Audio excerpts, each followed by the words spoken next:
Breaking the Cage, a future beyond zoos. Imagine spending your entire life in a glass box. You can't roam, you can't make your own choices, and you're stared at by strangers day in and day out. That's the harsh reality for millions of animals living in zoos around the world.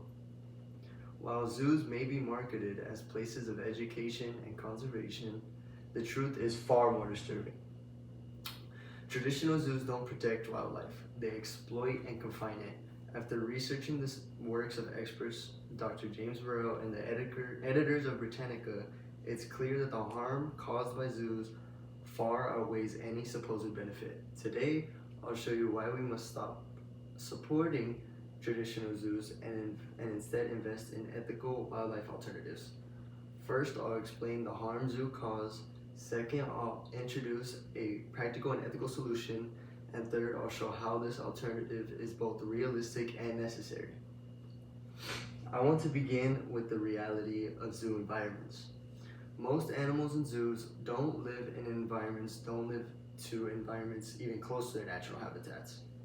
According to Dr. James Burrell, many zoo enclosures are far too small. Elephants, for instance, can roam up to 30 miles away in the wild. In zoos, they may have just a few acres. That's like putting a marathon runner on a treadmill in a closet. But it's not just about space. The mental and emotional toll that is taken on these animals is very severe. Animals in captivity often show signs of zoochosis, a psychological disorder caused by confinement. Elephants will bob their heads, big cats will pace obsessively, and primates will sometimes self-harm. These are not natural behaviors, they are symptoms of suffering. Zoos are not homes, they're prisons disguised as playgrounds. So if zoos are so harmful, what's an alternative? The answer is not to shut down all efforts to engage with wildlife, it's to do so in an ethical manner. We need a solution. We need a shift. I propose we implement a national ethical wildlife protection act. It will phase out traditional zoos and support sanctuaries and real conservation. Under this law, any facility that wants to keep or display wild animals must earn a wildlife sanctuary certification through the Department of Wildlife and Environmental Protection. To be certified, facilities must provide 10 acres per large species, prohibit forced breeding, and ban any commercial sales. They must show that at least 75% of their budget goes directly to animal care, not marketing, not entertainment. This law will include a 10-year transition period to give current zoos times to either shut down or convert into certified sanctuaries. Government grants will support those that choose to make the ethical shift. So what happens if they don't? After the 10-year deadline, any organization still operating as a traditional zoo will face a $250,000 fine per illegally displayed animal.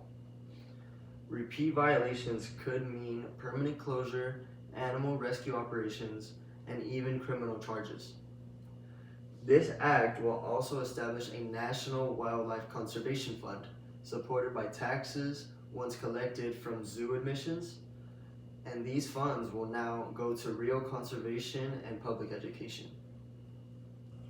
This might sound bold, but it's both doable and beneficial.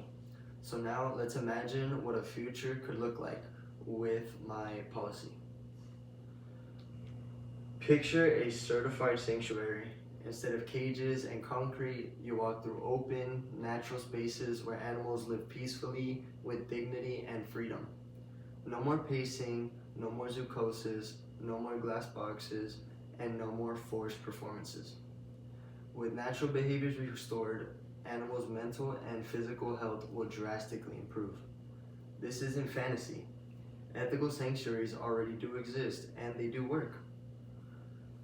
Education also doesn't disappear, it will evolve. Visitors can still observe and learn, but from a respectful distance.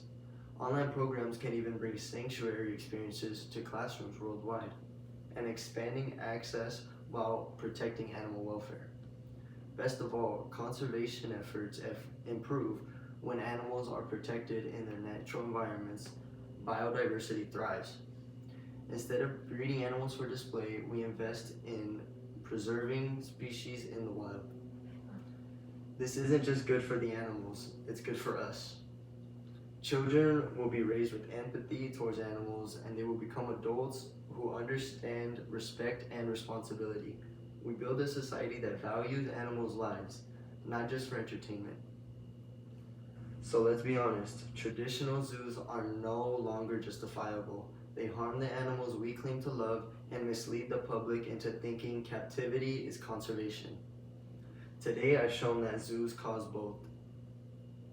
they cause animals mental and physical harm.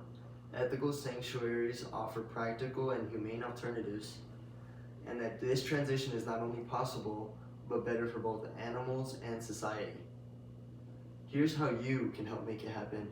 Number 1, stop supporting traditional zoos. Don't buy that ticket. Number 2, educate others about the true cost of animal captivity. And number 3, support sanctuaries and real conservation efforts with your time, donation, and your voice. Animals deserve more than a life behind bars. Let's choose compassion and let's choose freedom for these animals. Let's choose a better future for them and for us. Thank you.